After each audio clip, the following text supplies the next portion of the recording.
Hello students, आप सभी का लक्ष्य अकेडमी के प्लेटफॉर्म पर स्वागत है। तो जैसा कि हम लोग पढ़ रहे थे क्लास 10th फिजिक्स, जिसमें हमारी आपकी बात हो रही थी फर्स्ट चैप्टर प्रकाश के परावर्तन तथा अपवर्तन में। प्रकाश के परावर्तन तथा अपवर्तन यानी कि reflection and refraction of light में, जहां पर हम लोग रेखीय आवर्धन पढ़ रहे थे। क्या पढ़ रहे थे भैया?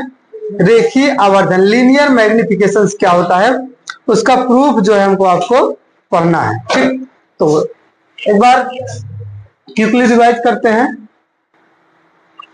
देखिए, रेखीय आवर्धन क्या होता है कि प्रतिबिंब की लंबाई तथा वस्तु की लंबाई के अनुपात को क्या बोलते हैं? रेखीय आवर्धन बोलते हैं। प्रतिबिंब की लंबाई तथा वस्तु की लंबाई, प्रतिबिंब की लंबाई तथा वस्तु की लंबाई के अनुपात को क्या बोलेंगे? रेखीय आवर्धन बोलते हैं। ठीक, तो रेखीय आवर्धन को स्मॉल m से दर्ज करते हैं। ठीक, और सूत्र रेखीय आवर्धन बराबर प्रतिबिंब की लंबाई बटे वस्तु की लंबाई, यानी कि m बराबर y2 अपान y1 होगा। ठीक, क्या होगा? m बराबर y2 अपान y1 होगा। बात समझ में आई?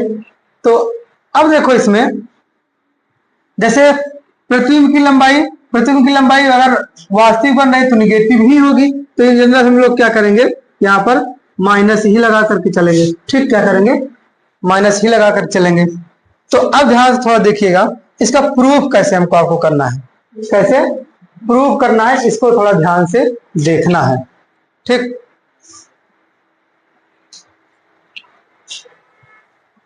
तो इसमें थोड़ा देखिएगा प्रूफ कैसे करेंगे। चित्र जो बनाया था, एक बार चित्र को फिर से खींच लेते हैं।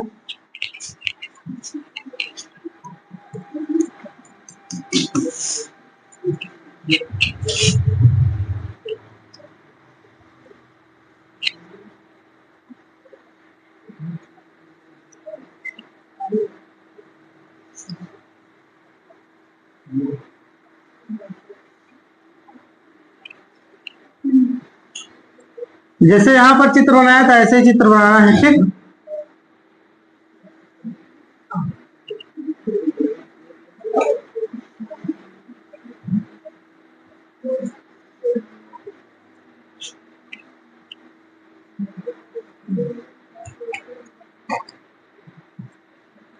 ये वक्रता केंद्र सी हो गया, ये मुक्तोका एफ हो गया, यहाँ पर क्या बन गया? प्रतिबिंब बन गया। तो एक हमने ऐसी एक लाइन खींची थी। क्या खींची थी? एक लाइन ऐसी खींची थी।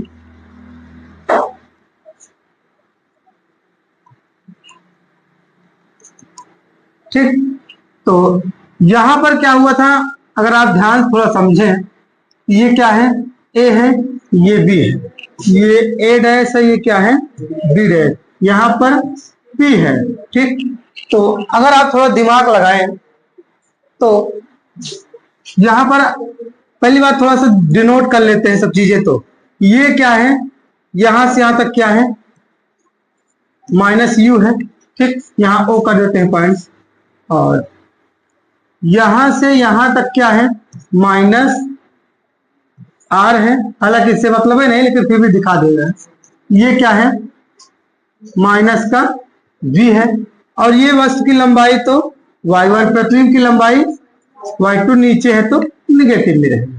ठीक, और बस इतना मामला फिट है। अब थोड़ा आप लोग ध्यान देखिएगा, यहां पर आप क्या लिखे हो कि प्रतिबिंब की लंबाई बटे वस्तु की लंबाई, यानी कि ये प्रूव करना है हमको आपको। तो इसमें क्या होता है, आप देखेंगे ध्यान से तो आपको एक त्रिभुज दिख रहा है, एक त्रिभुज दिख रहा है ए बी पी, और एक त्रिभुज आपको दिख रहा है ए डैश बी डैश पी। क्या दिख रहा है? क्या चित्र में थोड़ा ध्यान देखिए, ए बी पी बड़ा वाला त्रिभुज ये।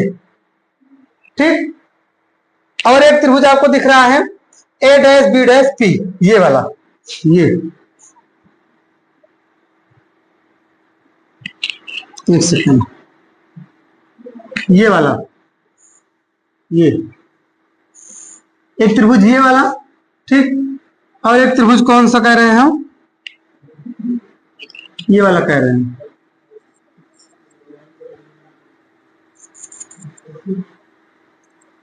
एक त्रिभुज ये वाला कह रहे हैं।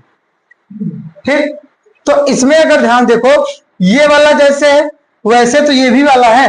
पहली बात तो ये वाला कोण बराबर होगा, आपस में बराबर होगा ना। और दूसरी बात तो ये है कि ये वाला 90 अंश कोण है, लंबवत लाइन, ये भी लंबवत लाइन 90 अंश कोण होगा। और जब दो कोण बराबर है, तीसरा कोण बराबर होगा। ये वाला कोण और ये वाला कोण भी आपस में बराबर हो जाएगा। जब तीनों कोण बराबर है, त्रिभुज कैसा होगा? समरूप होगा। कैसा होगा? समरूप होगा, एक ही रूप का जैसा होगा। जब समरूप होगा तो क्या होती है? इनकी संलग्न भुजाओं का अनुपात क्या होता है? बराबर होता है। क्या होता है? बराबर। तो यहां लिखेंगे कि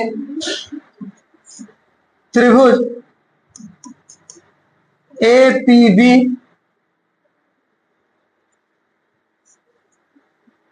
तथा APB तथा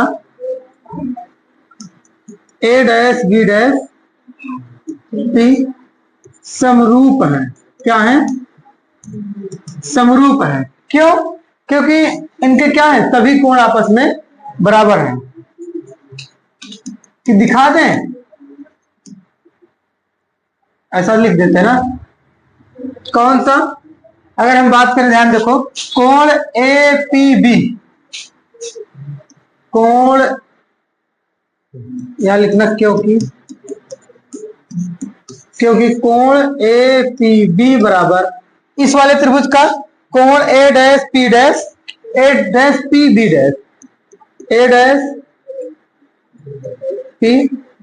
आपस में बराबर है।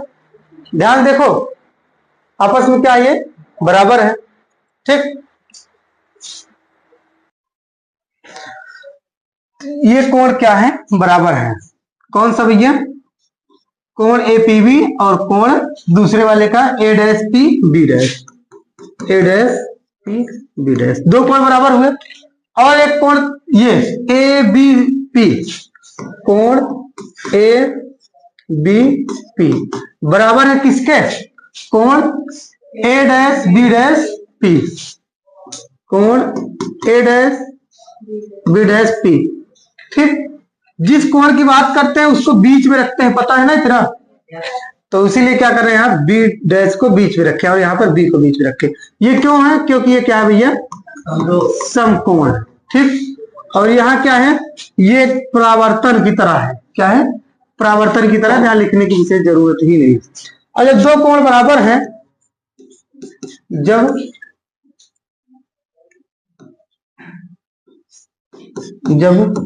दो कोण बराबर हैं, तो तीसरा कोण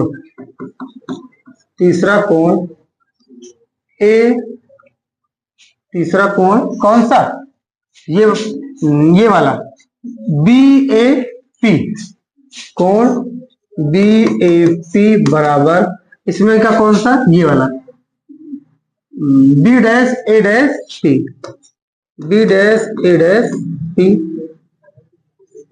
भी होगा। समझे? यानी कि जब दो कोण बराबर है तब तो तीसरा कोण BAP बराबर B', भी होगा। ठीक, ये भी क्या होंगे? बराबर होंगे। जब तीनों कोण बराबर हो गए, इसलिए क्या ये समरूप त्रिभुज है। जब समरूप त्रिभुज होता है तब क्या होता है? तब इनकी संलग्न भुजा का अनुपात क्या होता है भैया? बराबर होता है। इनकी संलग्न भुजा का अनुपात बराबर होता है। संलग्न भुजा का अनुपात का मतलब क्या है?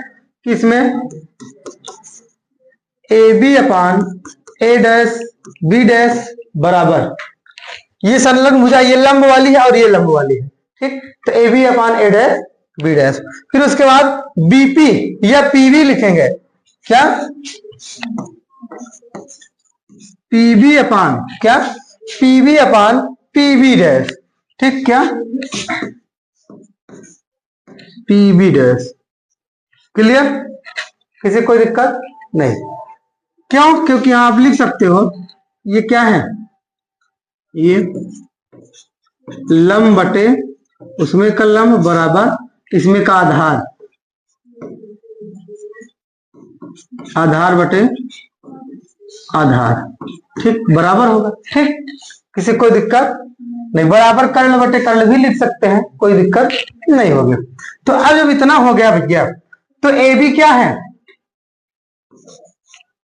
y1, ए डैश बी डैश क्या है, माइनस का y2 बराबर पी बी क्या है, p से b तक u माइनस का u अपान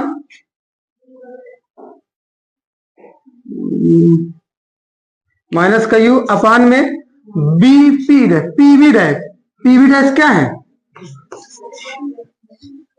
अरे भाई पी बी डैश यहां से यहां तक प्रतिबिंब की दूरी है ना, तो माइनस का बी डैश। अब ये माइनस से माइनस कैंसिल, तो क्या हो गया, y1 अपान y2, ठीक, बराबर u अपान v।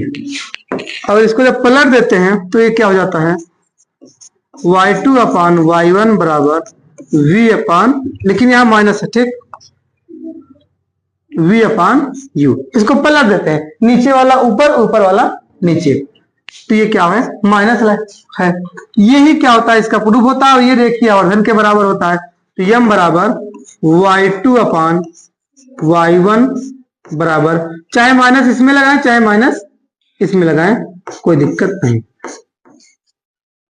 ठीक, किसी कोई दिक्कत नहीं होना चाहिए।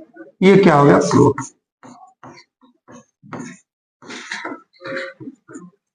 बताइए किसी स्टूडेंट किसी प्रकार की समस्या हो, अगर है तो आप बोल सकते हैं, अन्यथा नोट करेंगे हम लोग, फिर आगे चलेंगे।